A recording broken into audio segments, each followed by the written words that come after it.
All right. Welcome back to the 60th episode of the podcast we call The Unknown. My name is Michael Volpe. I live in Chicago, Illinois. That is in Cook County, Illinois. We're going to talk about Chicago in a minute. And I write at michaelvolpe.substack.com. Richard Luthman, he lives somewhere around Fort Myers, Florida, but that's definitely in Lee County, named after the loser of the Civil War, Robert E. Lee. He got the Constellation Prize. Luthmann, and that would be luthman.substack.com. That's where he writes. You should subscribe to both of us, both paid and free subscriptions available. And we got tons of stuff going on current events wise, but Republicans were touting peace in the Middle East. Is it actually peace in the Middle East, or something less significant than peace in the Middle East? Well, what we can know after the last few days, unequivocally, is that Donald Trump is the peace president.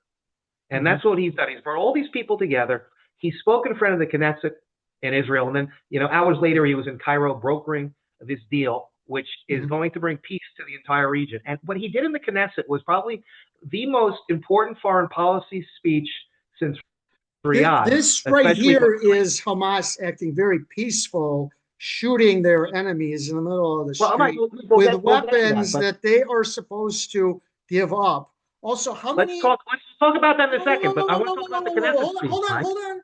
How many living hostages did Trump bring back? Was it 20 or so? Yeah. Did you know that Biden freed 75 and Trump is the peace president? And they were holding over 100 and they gave bodies of 4. So where are the rest of the hostages? Well, they're all dead, they said, and they have to get the bodies. Oh, but then how come they didn't bring back the bodies? They're all dead. They're holding a whole bunch of hostages. They're holding onto their guns. Now, he did have, and I should put it up on the screen, he's got a 20-point peace plan that's pretty solid on paper. It includes Hamas disarming a technocratic government. That's never going to work. But on paper, it's pretty strong. However, neither Hamas nor Israel is actually following it, number one. Number two, it looks like Gaza is devolving into a civil war. Hamas is fighting with a bunch of different factions, and that's not necessarily a bad thing for the rest of the world. And here's Hamas acting peacefully by putting their enemies on the street, and then they're going to kill them in a second. All those people. And I'll tell you what's happening, Michael, and nobody's going to report this, but what's happening is you have a civil war going on in Gaza where Hamas is trying to get control. Before you go on, everybody's reporting that, though. But go ahead. But you're not reporting this portion of it. The guns that the non-Hamas aligned people are there. Here's the guns they're supposed to give up. Here's the guns. That is Hamas. But the people that are fighting them, that are anti-Hamas, have guns run to them by foreign intelligence services, including Mossad and the CIA. And you know what? Some claim. And you know what, Mike? I'm all for it. If they want to go kill each other, if they want to kill each other and turn it into a shooting gallery, Hamas versus anti-Hamas, and then let the IDF come in and roll through after it's done, I have no problem with them killing each other. But President Trump has given them a better way. So give it up. Don't fight. No civil war. Put all the guns down. Do it peacefully, and you won't die. But this is FAFO. He's the FAFO president, Donald Trump. They want to FA. They're going to F up. If they want to go see Allah, then President Trump will say, you know what? We can make your wish come true. Okay. If you say so. So yesterday, when he found out that Hamas had given up its guns, he said, we'll disarm them if we have to. Now, does that mean that we're going to go into Gaza to disarm Hamas? Why would we do that? Well, so how is he going to disarm Hamas? Why not just give guns to the rebel groups against Hamas? Kill each other, and then sweep the IDF through at the end of the day. That couldn't possibly spin out of control in a bad way. You remember this?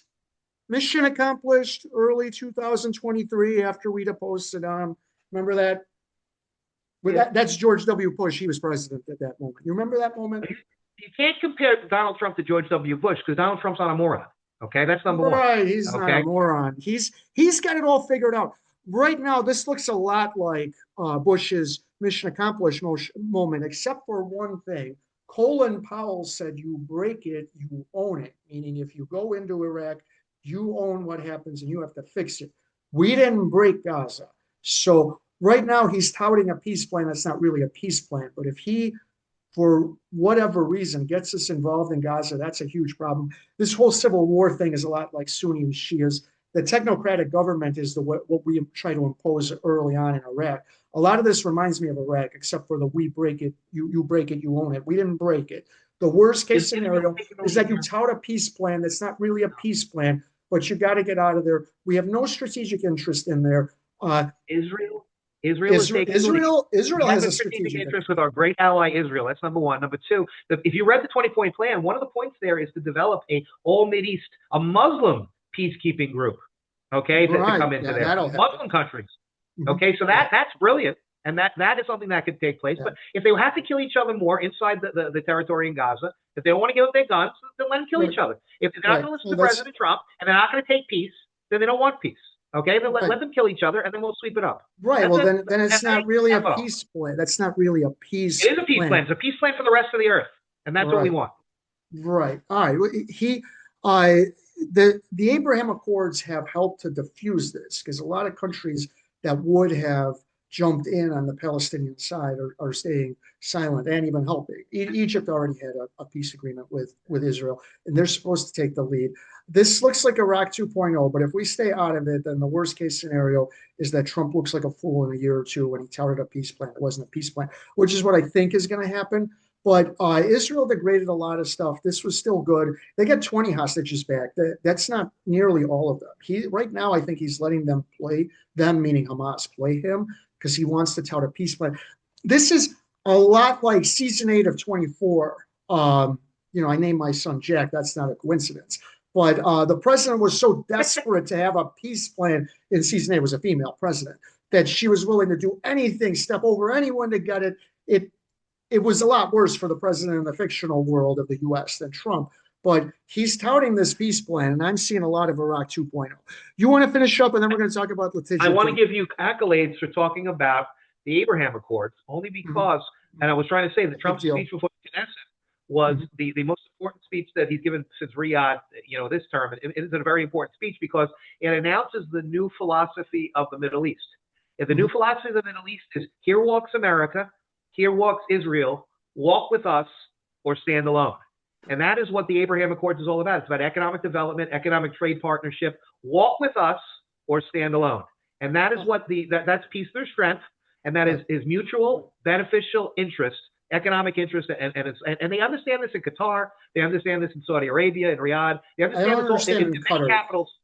Right. In Riyadh, they do. I'll predict that by the end of 2026, at the latest, there will be a formal peace plan or whatever you want to call it between Saudi Arabia and Israel, which would be a really big deal. They, in effect, have one, but not on paper. They have a wink, wink, nod, nod agreement that you don't mess with us, we won't mess with you. But a formalization of relations would be a big deal. If you can have El Al flying into Riyadh, that's a really big deal. That's part of the huge benefit for the countries that have made a deal with Israel, that they get a lot of their money because Israelis like to take vacations.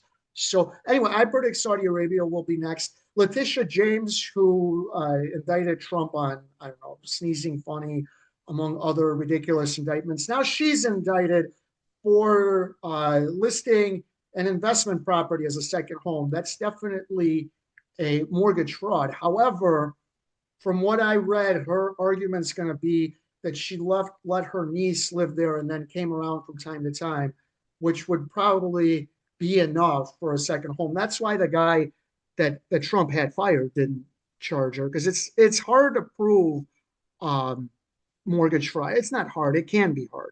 I think this is one of those cases where it is hard. And so he thought there was enough wiggle room. Trump is desperate to take out his enemies, so he had her charged. Was one of his flunkies. What's the lady's name who took over in Virginia? She's definitely his flunky. She's willing to do his bidding. That's the worst thing you can have in a U.S. attorney. Your thoughts? I'm sure you think that she should be charged with treason and immediately go to a gulag or something. Well, no, what's going to happen is she's going to get charged in the Northern District of New York, the Albany U.S. attorney, for color of law violations. And she's also going to get charged in the potentially Eastern District for doing the same mortgage fraud in type of thing in Brooklyn houses. So the problem is that they went after Trump, like carpet bombed them with 3 or 4 different indictments, which were unfounded. But here they're going to go after 3 or 4 different indictments against Letitia James that are founded.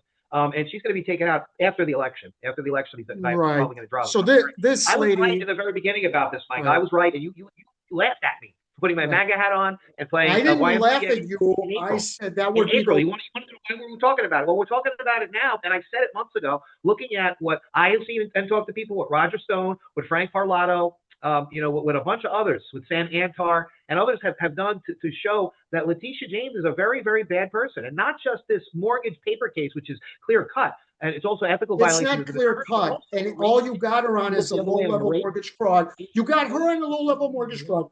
I got James Comey on a bogus perjury rap. He's going after his enemies. Stop talking. He's going after his enemies. This is what we do in banana republics. That's exactly what I was afraid of. He didn't start it. He's weaponizing the DOJ the exact same way it was weaponized against him. This lady's going to go down as one of the worst U.S. attorneys in history because she's going to lose both this case and the Comey case. And that's going to just taint the Trump presidency in terms of history in an awful way. She was dealt a shitty hand of cards, Mike, in that Eastern District of Virginia. They got a judge there that's a terrible judge. He's a commie judge, that Comey with Comey. So the problem is that, it's already stacked against. Why didn't they have a gag order in place for James Comey? They gag everybody. They gag Roger Stone. They gag Paul Manafort. They gag Frank Parlato even. They gag everybody. They gag every criminal defendant that they target in any political case, in any case that they gag them. How come Comey's running around, everywhere? He'll be on The View. He'll be on, sitting on the couch with Jimmy Kimmel. He'll be everywhere, this guy. And it's like, it doesn't happen. It's highly irregular because you got a commie judge that doesn't have any control, that wants Comey to walk. He's co-signing all of this. Yeah. It's a joke. Yeah. Comey gets to speak. It's horrible. So far, he hasn't been on The View. We're going to talk about ICE and their Gestapo-like tactics in Chicago. These are some photos I took from about like 5600 North Clark to about like 5300 North Clark. And so that is, I think that's Andersonville neighborhood. We don't have many illegal immigrants. They don't even have many Hispanics or blacks in Andersonville. Some of this is virtue signaling, but this is about like 20 to 25% of the types of signs that you were going to see. No Kings rally, hands off, that was a popular one. And then this one, what happens if ICE comes to your door? That was another popular one that I saw. And we stand with immigrant families. That's another popular one that I saw. And we're back to the original one. So they did an operation. I want to get this article, or they did several operations. The overarching operation has netted, according to DHS, of course they're touting their own numbers, 1,500 illegal immigrants. But I like this right here, including criminals. There are some criminals among this 1,500. Do you know how many criminals there are? How many criminals are there, Michael? I don't know. Do you know? I don't know. No. You know why we don't know? Why don't we know, Michael? Because besides this number right here, they haven't thrown out any other numbers. I'm going to reach out to DHS and I'm going to ask them if they have some more specific numbers. For instance, among this 1,500, do you know how many are Tren de Aragua? Tren de Aragua? No, I don't know. No. MS-13? I don't know. No, we don't know. Any gang members. We don't know how many gang members are part of it. They just threw out a number. They could have picked up Cool in the gang and we wouldn't know, right? Right, exactly. So we'll try to figure out if they have any more numbers than that. But your thoughts, I got rid of that, and then I'm going to show you the ICE tactics after your thoughts. Go ahead. I have no problem with the fact sheet that they had about what happens if somebody comes to your door, because I think that's fine, Fourth Amendment. But I think that the problem I have is that we stand with immigrants. It shouldn't be that sign. The sign should be we stand with legal immigrants. And if you're an illegal immigrant, you should go back into your home and get on that ICE app that Christy Nolan's been touting, get yourself to self-deport, and then have a chance to come back here legally like everybody else does. Legally, come to America the right way. This is what they're doing. Is they're embracing lawlessness. These are produced signs by paid agitators like Antifa that has been tagged as a terrorist organization. This is foreign money, and this is dark money, and this is stuff that's meant to destabilize the country and thwart President Trump's agenda. On 5,600 through 5,300 North Clark it isn't. This is all those things, every sign there, Michael, that was mass produced by somebody. Somebody paid for a mass production of that sign. They have all the same signs, right? And so the question becomes, who's printing them? Who's handing them out? Who's doing the community organizing? Where's that money coming from? And that's what Trump's going to be doing. Not in, right. Yeah. No, that sounds like a violation of somebody's First Amendment if Trump's doing that. But anyway, I just wanted to play one other thing. This is a great example of the ICE tactics that they use. Now, the female that they are going to throw on the ground is 16. I believe she's even here legally, but let's watch. See, they're all masked.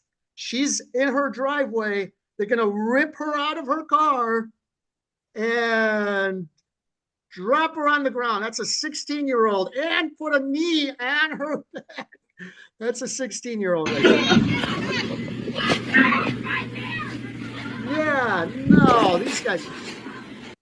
That's Gestapo-like tactics. This poll is probably 95-5 against. Everywhere in Illinois, they're hated. In fact, Trump did a great job of making himself more hated in Illinois after the election than before, and he was really hated before. Well, go ahead. I have sympathy in the sense that when the cops go play cowboys and Indians like that, they can't expect there not to be people playing cowboys and Indians back. I don't think that but I think the cops do have to. What's the alternative in the sense that you don't want these officers to put themselves at risk? They come with force because they don't know what's coming at them. That's part of the issue. There's the 16-year-old is definitely. Yeah, how do you know that? And there's plenty of 16-year-olds that'll have a gun in their hand. In Chicago too, going to the South Side, they'll have a gun in their hand and pop the cop. That was Hoffman Estates. Whoa. That's Hoffman Estates and up. Hold on 1 second. That was in Hoffman Estates. That's an upper middle class neighborhood, suburb of Chicago. That is not a violent area. They were not expecting a gangbanger. They knew that was a 16-year-old. It's awful. And hold on, I got to get this article up. Go ahead. What was that? That was an encounter. It was an encounter with what's it called? An automobile. What's the second half of that word? Mobile. Something that moves, so they couldn't drive from the South Side or from a bad neighborhood to a good neighborhood. Come on, Michael. The cops have to protect themselves. This lady was thrown to the ground, detained. She's a WGN producer. WGN, they play the Cubs, their local TV station. She's going to sue ICE. They claimed that she was throwing rocks at them or something like that. They never charged her with anything. They got a big problem with this one as well. They got a big problem with optics. There's a lot of these incidents. There was something I didn't know, there was an East Side neighborhood, way south side of Chicago. They threw tear gas at a crowd. That was yesterday. They rammed into a woman, then detained her, and she's a U.S. citizen. That happened last week. There's a lot of these incidents. They are not liked. It doesn't look like they have any rules. The only thing they care about is how many people they detain in a given day because they've been given a mandate to detain enough. The political leadership in Illinois and Chicago hates Trump more than they love Chicago. That's all it comes down to. Yeah, they could that's if Pritzker wants to cooperate. That's a talking point that you've been given. But it's true. It doesn't matter who gave it to me if it's true. 2 + 2 = 4. It gave it to me by a math teacher when I was 7, and it's true. Get the hell out of here, Mike. It's not true because you don't want a whole bunch of federal troops in your city. That doesn't mean you hate your city.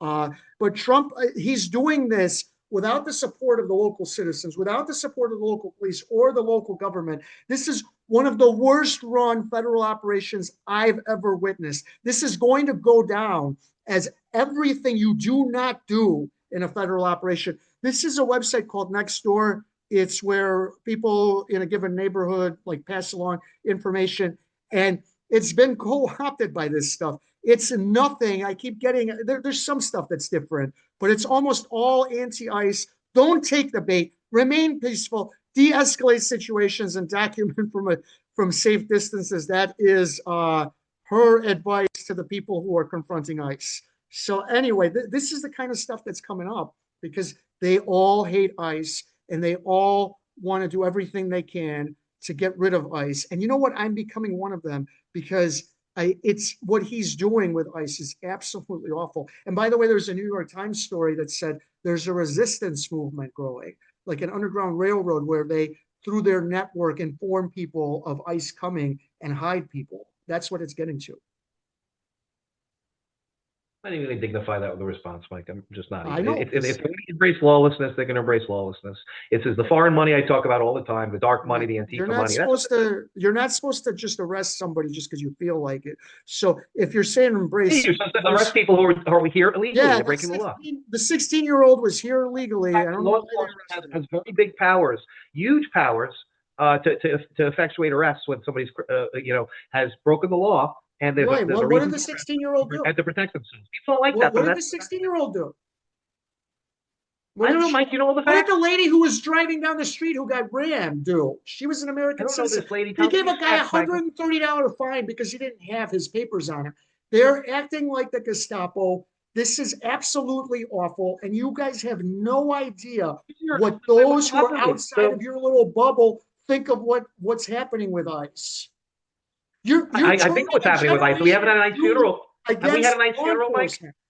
Have we had a funeral for an ICE officer? I don't know if you've had a funeral for an ICE officer, but they have killed a few people. I don't know why you want to talk about this. I'm goddamn happy about that. I don't know why you want to talk about this because it was from September 22nd, but Trump designated Antifa a domestic terrorist organization. Why do you want to talk about this? He had a summit yesterday or a couple days ago about, I think, we're journalists and experts on this issue a few days ago. So based on this declaration, so Antifa is a terrorist organization. He's talked to the experts, the financial experts, the political organization experts. He trusts the experts. Now we trust the experts. Now we trust the experts. Now they're going to look at this. What Trump does, he takes the situation, he looks at it. If Antifa, hold on. If Antifa is a terrorist organization, who heads the organization? Who heads the mob, Mike? Who heads the mob? Well, which family? Who's the boss of the city of Chicago?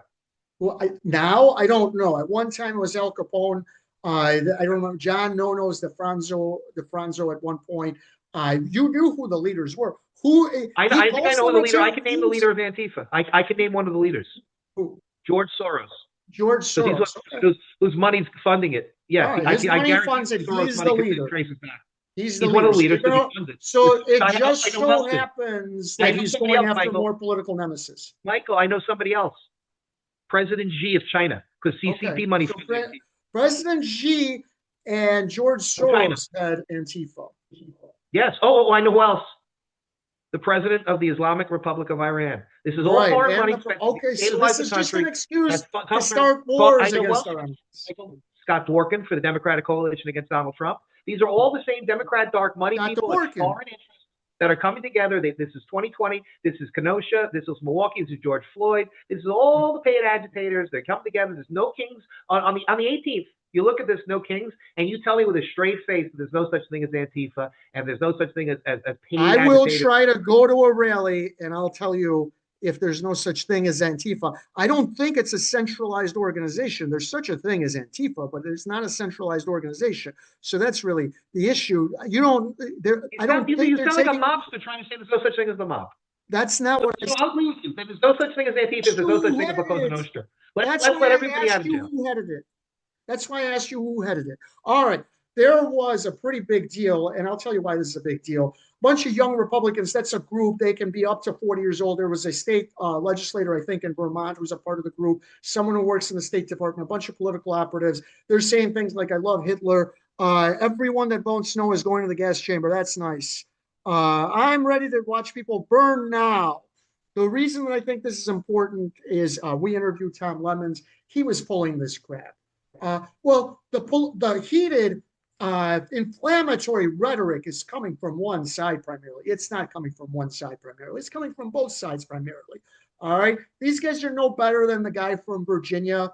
They're no better than any of the inflammatory liberals. However, conservatives like to pretend like most of this horrendous rhetoric is just coming from the left. It's not. It's really not. Here we go. Everyone that votes no is going to the gas chamber. That's what the guy said. That's nice. All right. Mike, your thoughts. Apparently, you know some of these guys. Go back up there. The one you just quoted, Michael. The one you just quoted, PG, Peter Jinda. I know him. I know the kid. He's from Staten Island. Mike Riley. Wait, how old is that guy? How old is that guy? He's got to be close to 40 now. But so when you see a conservative, hold on 1 second. When you see a conservative calling it mostly college kids, that's not true. Am I right? Yeah, he might be 32. I don't know. I forget how old he Right. is. You know, I just These guys are mid 20s, late 20s, early 30s, late 30s. They're up to Jinta's 40. been around a while, so he's up. He's up there. He's probably 35ish, I think. So Okay. I know Mike Riley, the assemblyman, who had to terminate him. He was the chief of staff, and I Mhm. talked to some people on Staten. That's him right there, Peter Jinta, on Staten Island. That in This the guy. Republican committee, and actually, I hate to tell you, Mike, it's not just the young Republicans in certain areas.